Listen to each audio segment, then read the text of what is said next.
Graça e paz. Hoje nós vamos continuar falando a respeito de identidade. Eu quero ler um texto que está aqui em Números 13, né? Um texto muito conhecido. Acredito que todo cristão deve conhecer esse texto, mas nós vamos falar especificamente aqui sobre identidade. Números 13, 31, fala assim: porém os homens que com ele subiram disseram: não poderemos subir contra aquele povo, porque é mais forte do que nós. E infamaram a terra que tinham espiado perante os filhos de Israel, dizendo: a terra pela qual passamos a espiar é terra que consome os seus moradores, e todo o povo que vimos no meio dela são homens de grande estatura. Ou seja, são gigantes para eles, né? Também vimos ali gigantes, filhos de Anak, descendentes dos gigantes. E éramos aos nossos olhos como gafanhoto, e assim também éramos aos seus olhos. O contexto aqui é que o povo de Israel, eles já haviam sido libertados, né, do Egito, e eles estavam agora do outro lado do Jordão. Era só atravessar o Jordão e eles já estariam na terra prometida, na terra de Canaã. E Moisés, Deus falou com Moisés, se você começar a ler, né, no versículo 2, Deus falou com Moisés assim, olha, no 13, 2, Números, né? Envia homens que espiem a terra de Canaã, que eu hei de dar aos filhos de Israel. De cada tribo de seus pais enviarei um homem, sendo cada qual príncipe entre eles. Ou seja, ele enviou 12 homens, 12 príncipes, 12 homens que eram formadores de opiniões, 12 homens importantes, 12 homens agora que iriam espiar aquela terra e trazer um relatório para Moisés. Só que 10 deles trouxeram esse relatório, um relatório mau, que é essa passagem que nós acabamos de ler, que eles falam, né, que eles infamaram a terra, falaram que não podiam contra o povo, que não podiam porque o povo lá tinha gigantes. E aí falaram assim, o que eu quero pegar aqui, o que prejudica a verdadeira identidade. Olha o que acontece no 33, no versículo 33 de Números 13. Fala assim, também vimos ali gigantes, filhos de Enaque, descendentes do gigante, e éramos aos nossos olhos como gafanhoto, e assim também éramos aos seus olhos. O que prejudica? Qual que é a identidade deles? A palavra de Deus fala em João 1,12, que todos quanto receberam, deu-lhes o poder de serem filhos de Deus. Aqui eles eram o povo escolhido de Deus. Aqui eles eram um povo que tinha visto o Mar Vermelho se abrir. Essa geração aqui, eles tinham visto a abertura do Mar Vermelho. Eles tinham visto a água sair da rocha. Eles tinham visto o maná descer dos céus. Eles tinham a presença de Deus com eles todos os dias, através da nuvem, né, durante o dia, e através da coluna de fogo à noite. Então eles tinham a presença de Deus. E Deus está falando, eles vão espiar a terra que eu hei de dar a eles. Só que, o que acontece? O que aconteceu aqui? A visão errada deles, a visão errada de si mesmo. Eles se viram como gafanhoto. Eles não se viram, né, como Deus os vê. Porque Deus estava dizendo, não era na força deles, era na força do Senhor. Mas eles se viram como gafanhoto. E o que provoca uma visão errada de nós mesmos? Primeira coisa, é o medo. Eles ficaram aqui com medo. E um medo paralisante. Né? O medo que paralisa, o medo que te impede de avançar, o medo que te impede de crescer, o medo que impediu eles de ter vitória. Né? E outra coisa, incredulidade. Porque se você vê o relatório de Josué e Caleb, eles falaram assim, o Senhor já nos deu essa terra, eles eram para nós como pão, nós vamos destruí-los porque é o Senhor que deu. Então, mas a incredulidade desses 10 aqui infamaram toda uma nação que provavelmente, assim, alguns dizem de 2 milhões a 3 milhões de pessoas, mais ou menos. E aí, o povo, é mais fácil, né, acreditar no fracasso do que na vitória. E o povo, então, chorou a noite inteira e acreditou naquilo. Então, eles não se viram como Deus os vê. Então, algo que prejudica muito a nossa identidade é a nossa incredulidade, é a nossa visão errada de nós mesmos. Eles não... É a comparação. É a comparação. Olha para você ver, nessa hora, quando a gente começa a se comparar, e eles se compararam, e eles se diminuíram ao tamanho de um inseto. Imagina um homem de 1,80, ele se diminuiu a 70 centímetros mais ou menos, que é um gafanhoto. E o que acontece? A comparação nos faz perder a verdadeira identidade. Por quê? Porque nós somos seres únicos. Nós somos seres únicos. Deus nos criou, cada um com um propósito, cada um para exercer, né, uma função nessa terra. Ninguém tem uma digital igual a sua, ninguém tem uma digital igual a minha. Nós somos seres únicos e Deus tem uma o quê?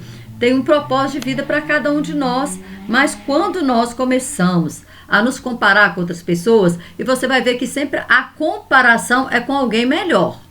Você se acha que o outro é melhor. Aí você quer se comparar a ele. Não é verdade? E às vezes aquele com quem você está se comparando, ele olha para você e acha que você é melhor do que ele. Por quê? A questão você pode até admirar uma pessoa, você pode até se inspirar em alguém. Fala assim, nossa, eu admiro fulano, eu admiro, né, a garra, eu admiro a coragem, eu admiro a intrepidez dessa pessoa. É uma pessoa, né, que vai à luta, é uma pessoa guerreira, tal. Admiração. Mas aí você se comparar a essa pessoa é outra coisa. Porque quando você começa a se comparar, você começa a se diminuir. Você vai sempre se diminuir. Tem aquele ditado, né? A grama do vizinho é sempre mais verde. O do outro é sempre melhor do que o meu. Então, a comparação, ela prejudica a nossa verdadeira identidade. É a comparação. Eles se compararam com os gigantes. Eles se compararam, eles entenderam que Deus estava dando, que não precisava deles se comparar, que Deus mandou eles apenas espiar a terra. Para ver quem ia fazer o milagre? Deus. Mas o que aconteceu? Eles se viram como inseto. E aí depois toda essa geração passa 40 anos no deserto, até que todos acima de 20 anos morressem, para que a nova geração pudesse entrar na terra. Então, o que prejudica a minha identidade? Comparação. Com o que você tem se comparado? Com quem você tem se comparado? Né? Então, para eu não fazer isso, o que eu preciso fazer? Qual que é a estratégia para eu não me comparar? Primeiro, cultivar amor próprio. Eu preciso cultivar o amor próprio à minha pessoa. A palavra de Deus fala que eu tenho que amar o meu próximo como a mim mesmo. Se eu não me amo, eu não tenho condições de amar o próximo. Então, eu preciso cultivar amor próprio. Como que eu faço isso? Primeira coisa, autocompaixão, aceitação e hábitos saudáveis sobre si mesmo. O que é autocompaixão? Às vezes você tem compaixão do outro, mas você não tem compaixão de você. Ah, olha, eu errei, mas todo mundo erra, é humano, né? E não ficar se cobrando demais. Não, eu não podia errar, eu não podia fazer, porque eu não podia. Peraí, todos nós somos... Eu amo a palavra de Deus, porque a palavra de Deus fala que Davi é um homem segundo o coração de Deus, mas a palavra também mostra o pecado de Davi, mostra as fragilidades de Davi. Quando você lê o Salmo, você vai ver que tinha momento que Davi estava depressivo, angustiado, passando pelos mesmos problemas que nós passamos. Mas ele era um homem segundo o coração de Deus, por quê? Porque ele reconhecia os seus pecados, ele reconhecia as suas limitações. E a gente às vezes tem que reconhecer que nós somos limitados, não se cobrar demais, né? Porque ter esse autocuidado com você mesmo. 2, nutrir a mente com pensamentos positivos. Nutrir a nossa mente, porque o nosso cérebro, ele só vai nos dar aquilo que nós damos para ele. Se você dá para o seu cérebro que você é um fracassado, que você é uma pessoa que não consegue nada, que você não vence na vida, que você é derrotado, sabe o que vai acontecer? É isso que o seu cérebro vai trazer de volta. Se você é aquela pessoa que murmura, que reclama, sabe o que é reclamar? É clamar 2 vezes pelo mal. Você não está clamando pelo bem, porque você está reclamando. Você está reclamando de uma dor, você está reclamando de uma situação que aconteceu, você está reclamando... Você já viu pessoas que são assim? Só reclamam. Então, a reclamação é clamar 2 vezes pela mesma situação. Assim como o ressentimento, que é sentir de novo aquele sentimento. Outra coisa que você pode também fazer, gratidão. A gratidão, ela traz vida, ela traz multiplicação. Quando naquela Jesus multiplica os pães, ele não ora pedindo multiplicação, ele ora e fala assim, Pai, graças te dou por esses pães. Ele apresenta a Deus e simplesmente agradece. Quando ele vai ressuscitar Lázaro, o que ele faz? Pai, graças te dou porque o Senhor sempre me ouve. E depois ele chama o Lázaro. Então ele já estava dando graças antes do milagre acontecer. Então ele é o nosso maior exemplo. Então seja grato. Seja grato pelo aquilo que você tem. Porque às vezes você está querendo algo que você ainda não tem, mas você nem é grato pelo que tem. É aquela pessoa que você dá um presente para ela e não agradece, você vai dar outro? Não, você vai falar assim, eu não, fulano é tão ingrato, eu vou dar nada para ele não. Nem agradeceu o que eu dei, nem agradeceu o que eu fiz. Por que eu vou ter gratidão? Eu vou ser, né, grata, vou dar um presente de novo para essa pessoa. Então, gratidão. 4, definir limite saudável, dizer não quando necessário. Às vezes, nós queremos carregar o mundo inteiro nas costas. Para quê? Para aceitação. Para ser aceito. Você não diz não. Quando você está dizendo sim para algo que você não quer fazer, você está dizendo sim para a pessoa e não para você. Você está se auto-machucando.